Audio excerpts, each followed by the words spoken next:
Notables, con Caterina Lenef. Buenas noches, mi querido público. Bienvenidos a El Diario de Sinfanel, Entrevistas Notables.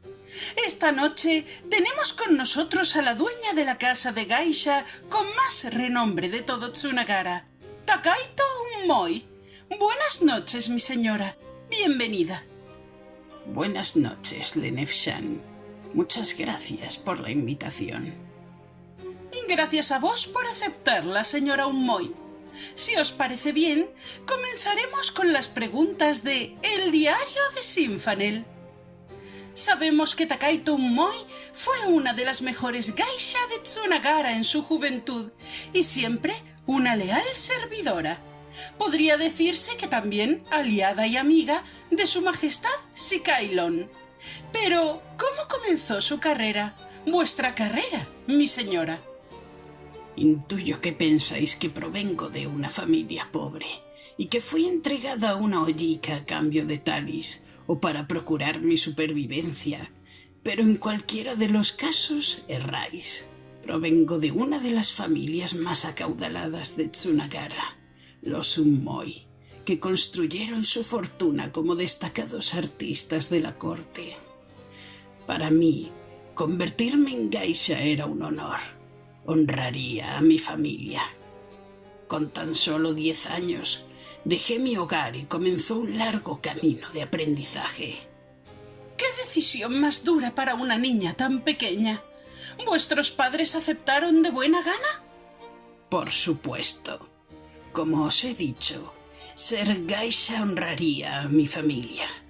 Hasta el final de sus días apoyaron mi decisión y sintieron un gran orgullo por mí. ¿Qué fue lo más duro en vuestro camino de aprendizaje? Nada, y todo a la vez.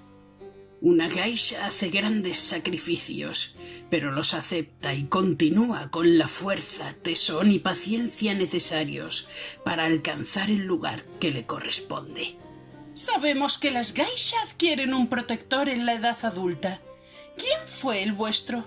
Esa es información confidencial. Pero cuando me convertí en la dueña de la casa, él dejó de ejercer como tal. Me gané mi libertad, por decirlo de alguna manera. De todos modos, hace mucho que los espíritus de la naturaleza recibieron su alma.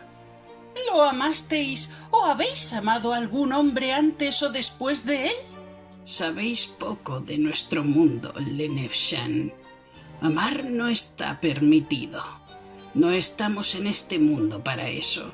Estamos para servir al arte, para ganarnos un lugar de honor en esta vida. Quiero entenderlo. No quisiera ofenderos, pero me resulta extraño una vida entera negando los deseos del corazón. Esos deseos mueren al mismo tiempo que la vida que teníamos antes de convertirnos en geisha. Entonces, nada que objetar. Pasemos ya a la ronda de preguntas de nuestro público. La primera nos la plantea A Court of Books. ¿Cuál creéis que es la experiencia más impactante que habéis vivido? Sin duda, la noticia de la traición que sufrió nuestro amado rey Sikailon a manos de su esposa Tian y su propio hermano menor, Haolong. Pensar que el príncipe pudo robar el corazón de la reina e incluso planear fugarse juntos. Ella fue guillotinada y él exiliado. Un final justo. La siguiente pregunta es de Laura García Martín, escritora. Me gustaría saber si es cierto que sois tan estricta con las geisha y si es así, ¿por qué lo hacéis? ¿No recordáis cuando estabais en la misma situación? Una geisha no puede ser débil. Ni su mente ni su cuerpo pueden serlo. Soy estricta como lo fueron conmigo y así llegué a mi posición actual. Mis geisha no van a criarse entre nubes, sino entre rocas escarpadas. No vivimos en un cuento de fantasía, sino en la vida real, querida.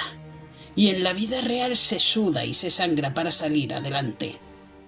Entiendo. ahora tenemos una pregunta de un giralibros. ¿Cómo fue vuestra infancia? Llena de lujos, arte y vida social. Algo que como geisha no perdí, ya que, de hecho, gracias a convertirme en la mejor de mi ollica, me procuró todas las comodidades que me otorgaba mi reputación. Mónica Lunelibros quiere saber, ¿cómo llegasteis a ser la jefa? Con esfuerzo, persistencia y un objetivo claro. Quería ser la mejor y lo conseguí. La última pregunta es de letras de colores oficial. ¿Cambiaríais algo de vuestro pasado? Tengo todo lo que deseaba. ¿Por qué querría cambiar algo? Solo desea cambios quien no supo seguir su propio camino. Sin duda, es importante pensar bien lo que quiere uno para su vida y así arrepentirse menos en el futuro. ¿Qué duda cabe? Me temo que termina ya la entrevista, pero ha sido un placer conoceros, señora Unmoy, y conocer un poco más la vida de las geisha. Venid a visitarnos cuando gustéis. Comprobaréis con vuestros propios ojos la excelencia de mi ollica y mis chicas. Vaya, muchas gracias por la invitación. La tendré en cuenta para un futuro, sin duda. Y muchas gracias a nuestro público por sus preguntas y por acompañarnos un día más en Entrevistas Notables. En la siguiente entrega de Entrevistas Notables descubriremos la vida del peculiar dueño de la casa de aguas termales de la montaña Ki, Akiyama Etsu. Nos vemos pronto.